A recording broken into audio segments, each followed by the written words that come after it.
Hello everyone, Aparna সরকার চ্যানেলে তোমাদের সবাইকে স্বাগতম।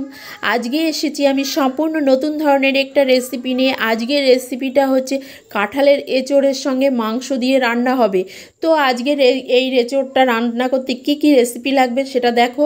প্রথমে লাগবে হচ্ছে জিরে বাটা, আদা বাটা, কাঁচা লঙ্কা এবং দেখো এটায় আছে হচ্ছে তোমার পেঁয়াজ আর রসুন বাটা। তো আমি কড়াইতে একটু তেল দিলাম, তেল দিয়ে দিলাম হচ্ছে আলু কেটে সে আলুগুলো দিয়ে দিয়েছি। তো বন্ধুগণ, তোমাদের আমি বলছি যে আমি এটা কেটে এবং এর সঙ্গে এঁচোড়টাও আমি কেটেছি, কেটে এঁচোড়টাকে সিদ্ধ করে আমি জল ঝরাতে দিয়ে দিয়েছি। তো এঁচোড়টা দেখো জল ঝরছে, তারপরে আমি দেখো এইগুলো ভেজে নিচ্ছি।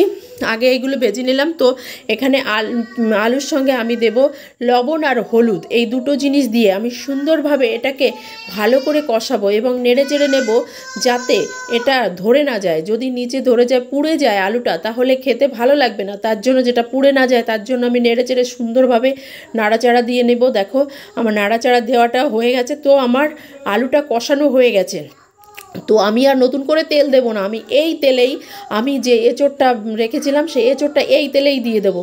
দেখো এই তেলে, খুব কম তেলে আমি এঁচোড়টা রান্না করব। তো দেখো এইভাবে আমি আবার একটু নেড়ে চেড়ে নিলাম, এঁচোড়টাকে সুন্দরভাবে ভেজে নিলাম। দেখো আমার এঁচোড় ভাজা হয়ে গেছে। তো আমি কড়াইতে আবার দেখো তেল দিচ্ছি। আবার তেল দেওয়ার পরে দেখো তেলটা একটু গরম হবে। যখন একটু গরম হবে, গরম হওয়ার পরে আমি তেলে দেব কটা গোটা জিরে দেওয়ার পরে আমি দেব এলাচ, লবঙ্গ, দারচিনি দিয়ে এগুলো আমি একটু নেড়ে নেব। দেখো কত হালকা তেল। এরপর দেব পেঁয়াজের কুচি দিলাম। দেখো পেঁয়াজের কুচিগুলো একটু ভাজা ভাজা হয়ে গেল। আমি জারের থেকে যে মশলাটা করে রেখেছিলাম সেই মশলাটা দিয়ে দিলাম। মশলাটা দেওয়ার পরে এই মশলায় দেখো আমি মশলাটা ভাজাবে, একটু জল দেব।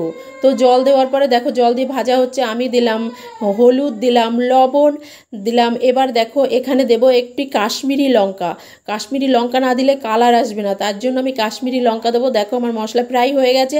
তো আমি যে পোলট্রির মাংসগুলো ছোট ছোট করে কেটে রেখেছিলাম সেই মাংসগুলো এবার আমি কড়াইতে দিয়ে ফ্রাই করে নেব। তো দেখো ফ্রাই হয়ে গেছে, এটাও প্রায় হয়ে এসেছে। তো তার আগে আমি আরেকটু জল দেবো, জল দিলে ফ্রাইটা ভালো হবে, মাংসটার ভিতরে সিদ্ধ হয়ে যাবে। তো দেখো আমি জল দিলাম, জল দিয়ে ফ্রাই হয়ে গেল। এইবার আমি এটায় কাঁঠালের এঁচোড়টা আমি আবার ঢেলে দেবো। এখানে দেখো কাঁঠালের এঁচোড়টা ঢেলে দিয়ে আমি মশলা এবং মাংসের সঙ্গে সুন্দরভাবে মিক্স করে নিলাম। দেখো এটা তো ভাজা অলরেডি আছে, তো মিক্স করে নিলাম। দেখো সুন্দরভাবে মিক্স হচ্ছে, ভালো করে ভাজা, আরও একটু ভালো করে ভাজা হলো সব কিছু। এবার দেখো ভাজাও কমপ্লিট হয়ে এসেছে। এবার আমি দেখো এটা আর একটু নেড়ে চেড়ে নেওয়ার পরে এবার দেবো আমি, এটা আসবে হচ্ছে জল।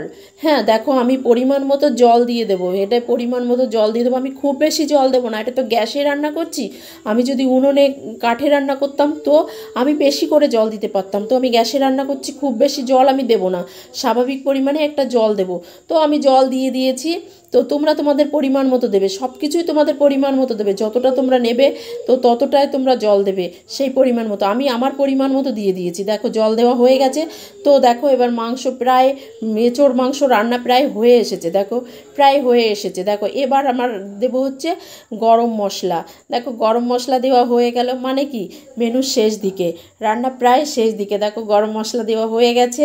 তো বন্ধুরা দেখো আমার রান্না কমপ্লিট হয়ে গেছে গরম মশলা দেওয়া। তো তোমরা এই রান্নাটা দেখেছো, তো দেখো যে যেখান থেকে রান্নাটা সম্পূর্ণভাবে দেখে নিজেরা বানিয়ে নিজেদের প্রিয় মানুষদের খাওয়াবে। যদি আমার ভিডিও ভালো লাগে তো আমাকে একটা সাবস্ক্রাইব করে দিও। আমি তোমাদের সাবস্ক্রাইব কমেন্টের আশায় রইলাম।